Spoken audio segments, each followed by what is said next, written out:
En medio del polvo del desierto y la injusticia de un país dividido, un hombre cambió el curso de la historia con apenas 300 valientes, frente a artefactos de batalla y más de 1000 soldados enemigos.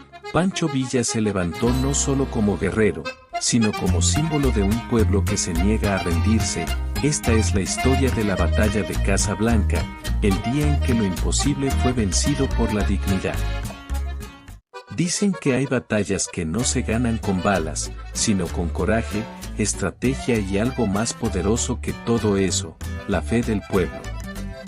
Esta es la historia de un hombre que enfrentó lo imposible, y lo venció. El sol apenas despuntaba sobre la sierra, tiñendo de rojo las nubes bajas que parecían flotar como fantasmas sobre los cerros. El aire estaba frío y quieto. En el campamento, los hombres dormitaban, cubiertos con zarapes raídos y sombreros sobre los ojos, tratando de arañar algo de descanso tras otra noche larga. De pronto, el galope desesperado de un caballo rompió la calma. Un joven mensajero, con el rostro desencajado, llegó hasta el centro del campamento. Cayó del caballo casi sin fuerza, jadeando, con los ojos abiertos por el terror. General Villa. Vienen por nosotros, son 1200. Vienen con artillería, con cañones, vienen con todo. Los hombres se incorporaron como resortes. Algunos tomaron sus artefactos de defensa, otros corrieron a los puestos de vigilancia. El nombre de Pancho Villa se escuchó entre el murmullo nervioso. Y entonces, él apareció, saliendo de su tienda con paso firme. Montado en su caballo blanco, el as de Oroz, con el rostro impasible.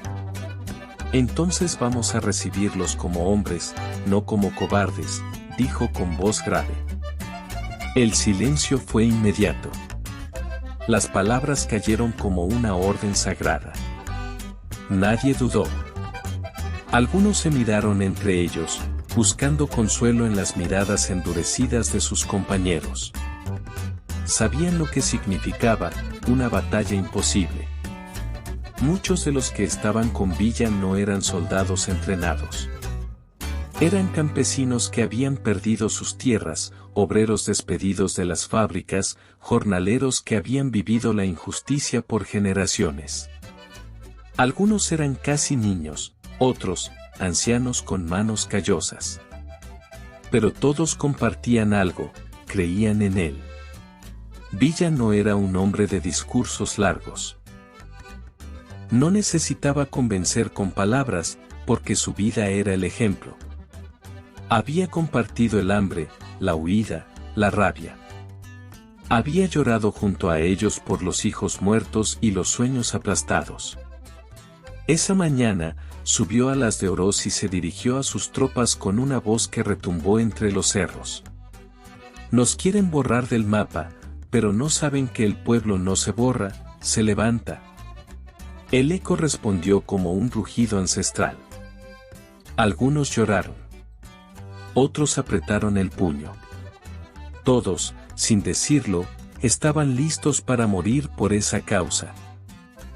Esa noche, mientras el cielo se encapotaba de nubes negras, Villa reunió a sus capitanes bajo un mezquite viejo, con ramas en el suelo trazó un mapa improvisado, marcó los puntos altos, los senderos estrechos, los posibles flancos de ataque. Divídanse en 3 grupos, vamos a hacer que crean que somos muchos más de los que en realidad somos, quiero fogatas por todas partes, voces gritando desde los cerros. Caballos que corran solos con dinamita.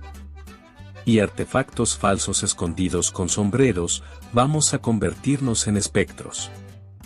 Rieron algunos, otros se santiguaron, todos sabían que aquella era una estrategia desesperada, pero confiaban. Porque cuando Pancho Villa hablaba, no era un general quien lo hacía, era la voz del pueblo. Fabricaron artefactos de batalla de madera. Pusieron espejos para reflejar luces como si fueran cañones escondidos. Los hombres se disfrazaron, cambiaron de lugar una y otra vez, simulando que eran más. El amanecer llegó con un cielo gris. La bruma cubría los cerros, y el silencio era espeso. De pronto, una explosión rompió la quietud. Luego otra. Y otra más. Los federales, confiados por su superioridad numérica, entraron en el valle sin precaución. Pero no encontraron un frente claro. Encontraron caos. Gritos por todos lados, desde los árboles, caballos que galopaban sin jinete. Y en medio del humo, una figura se recortaba con nitidez, Pancho Villa, montado en el as de Oroz, cruzando como un rayo el campo de batalla. Su zarape ondeando como una bandera, su rifle en alto. Los generales enemigos se confundieron. ¿Cuántos son? ¿Dónde están? La respuesta nunca llegó. Algunos soldados federales huyeron. Otros se entregaron. Muchos dejaron los artefactos de batalla y corrieron sin mirar atrás. La batalla duró horas, pero el espíritu de 300 hombres superó al de 1200 armados hasta los dientes. Cuando todo terminó, el campo estaba cubierto de humo, tierra suelta, pero también de vida. Los hombres de Villa, agotados, heridos, sucios, estaban vivos.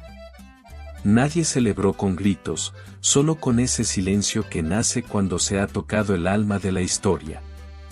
Villa desmontó lentamente, caminó entre sus hombres, mirando uno a uno, algunos lloraban, otros miraban al horizonte como si no creyeran lo que había pasado.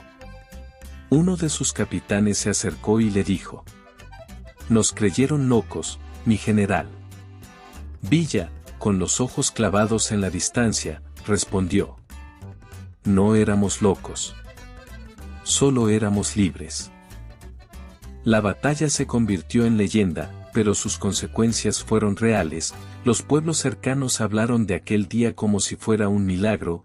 Los niños crecieron escuchando la historia del hombre que, con 300 soldados, venció a un ejército.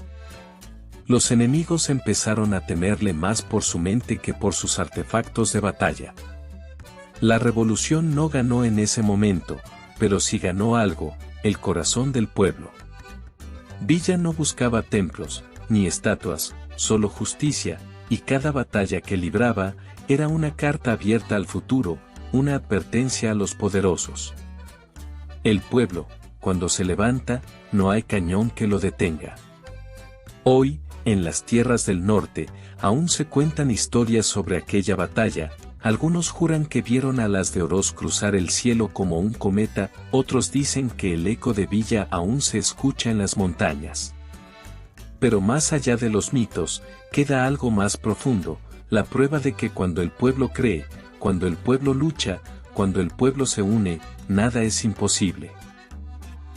Porque Pancho Villa no fue solo un hombre. Fue un grito. Una rebelión. Una esperanza montada a caballo. Y como él mismo dijo: «Prefiero morir de pie que vivir siempre arrodillado». Y vaya que lo cumplió.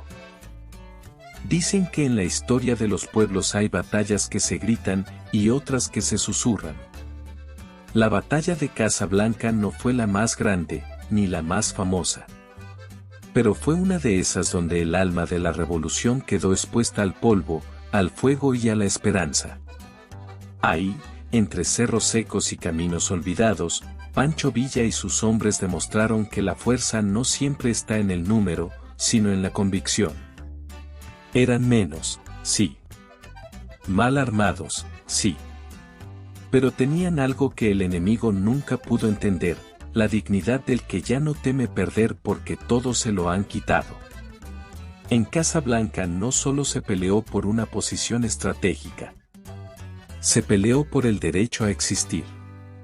Por la voz de los que jamás fueron escuchados. Por la tierra prometida a los campesinos y negada por siglos. Porque Casablanca fue más que una batalla. Fue una declaración. Una que decía: aquí está el pueblo. Y no se arrodilla. Si esta historia te estremeció, Suscríbete para seguir reviviendo los capítulos olvidados de nuestra historia. Dale like si crees que el pueblo merece ser recordado con dignidad. Comenta abajo, ¿qué te pareció el video? Comparte este video con alguien que deba conocer la verdadera historia detrás del mito de Pancho Villa.